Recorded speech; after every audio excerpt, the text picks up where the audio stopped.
হিন্দু ধর্মের অন্যতম পবিত্র তিথি হল মহাশিবরাত্রি। ফাল্গুন মাসের কৃষ্ণ চতুর্দশী রাত্রে পালিত এই ব্রত শিব ভক্তদের জন্য এক অন্যান্য আধ্যাত্মিক উৎসব।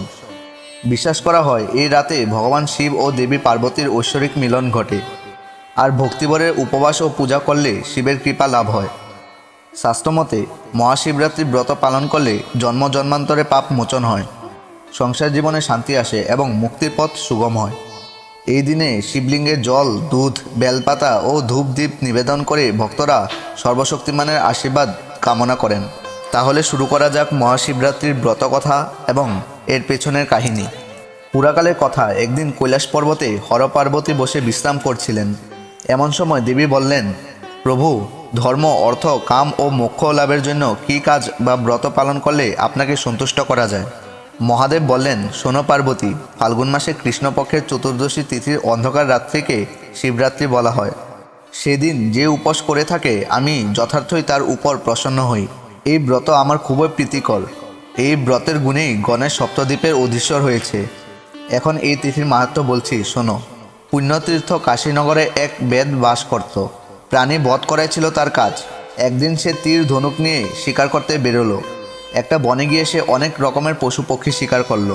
সে যখন শিকার করে বাড়ি ফিরবে তখন দেখলো যে তার শিকারের মাংস খুব ভারী হয়ে উঠেছে। একলা সেগুলো নিয়ে যাওয়া খুবই কষ্টকর। তখন সে সেই বনের একটা গাছের তলায় সেগুলো রেখে একটু বিশ্রাম করতে লাগলো। খুব ক্লান্ত হয়ে থাকার জন্য কিছুক্ষণের মধ্যেই সে গভীরভাবে ঘুমিয়ে পড়ল। সূর্য ডুবে যাবার অনেকক্ষণ পর তার ঘুম ভাঙল। তখন সে দেখল যে চারদিক ভয়ানক অন্ধকার হয়ে গেছে। এখন সেখানে বসে থাকলে সাপ কিংবা ভাগ ভাল্লুকের হাতে তার প্রাণ যেতে পারে। এই অন্ধকারে পথ চিনে কুটিরে ফেরাও এখন সম্ভব নয়। তখন সে সেই গাছটার উপরে মাংসের বোঝাটা নিয়ে উঠে পড়ল এবং মাংসের বোঝাটা গাছের লতাপাতা দিয়ে একটা ডালে বেঁধে রেখে কোনো রকমে গাছে বসে রাত কাটাবে ঠিক করলো। একে সে খিদের জ্বালায় অস্থির, তার উপর শিশির পড়তে থাকায় শীতে তার কাঁপুনি ধরল। কাজেই সে জেগে বসে রইল সারা রাত। সেটা ছিল বেলগাছ, আর ঘটনাচক্রে আমার একটা লিঙ্গমূর্তিও ছিল সেই গাছের তলায়। সেদিন ছিল শিবরাত্রি তিথি এবং বেদও সারাদিন উপসী ছিল। তার নড়াচড়াতে গাছের কয়েকটা পাতা শিশিরে ভিজে তার গা বেয়ে এসে পড়ল সেই শিবলিঙ্গের মাথায়।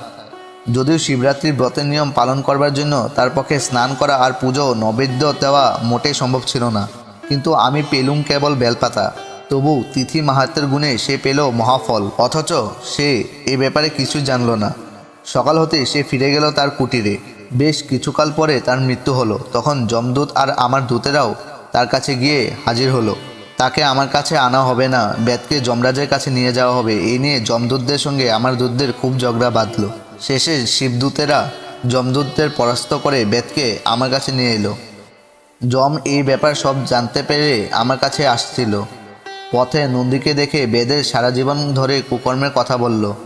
নন্দীও যমকে বেদের শিবরাত্রির ঘটনার কথা সমস্ত বলে আরও বলল যে সে শুধু কুকর্মই করেছিল, তাতে কোনো সন্দেহ নেই। সে মহাপাপীও ছিল, কিন্তু শিবরাত্রির ব্রতের ফলে সে শিবলোক লাভ করেছে। যম সব শুনে সন্তুষ্ট হয়ে নিজের পুরীতে ফিরে গেল। তাই মহাদেব পার্বতীকে বললেন, দেখলে পার্বতী, এই ব্রতের শক্তি কতখানি। সেই থেকে পৃথিবীতে এই ব্রতের মাহাত্ম্য চারদিকে ছড়িয়ে পড়ল। শিবরাত্রির ব্রত পালনের ফলে মানুষের অতীতের পাপ ক্ষয় হয় এবং জীবনে নতুন সম্ভাবনার দ্বার খুলে যায়। এটি আত্মশুদ্ধির একটি মহামূল্যবান উপায়। শিবরাত্রির ব্রত পালন করলে মানুষের ধর্মচেতনা বৃদ্ধি পায়, জীবনে অর্থের অভাব দূর হয়, কাম বা জীবনের ইচ্ছাগুলি পূরণ হয় এবং পরম মোক্ষলাভ সম্ভব হয়। যারা নিষ্ঠাভরে শিবরাত্রির ব্রত পালন করে তাদের পারিবারিক ও ব্যক্তিগত জীবনের সকল সংকট কেটে যায় এবং জীবনে শান্তি আসে।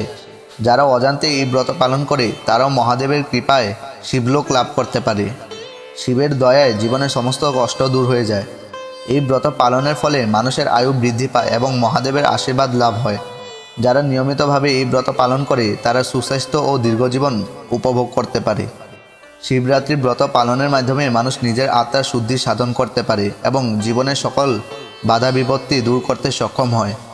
এটি শুধুমাত্র শিবভক্তদের জন্য নয়, বরং প্রতিটি মানুষেরই জন্যই গুরুত্বপূর্ণ। হর হর মহাদেব।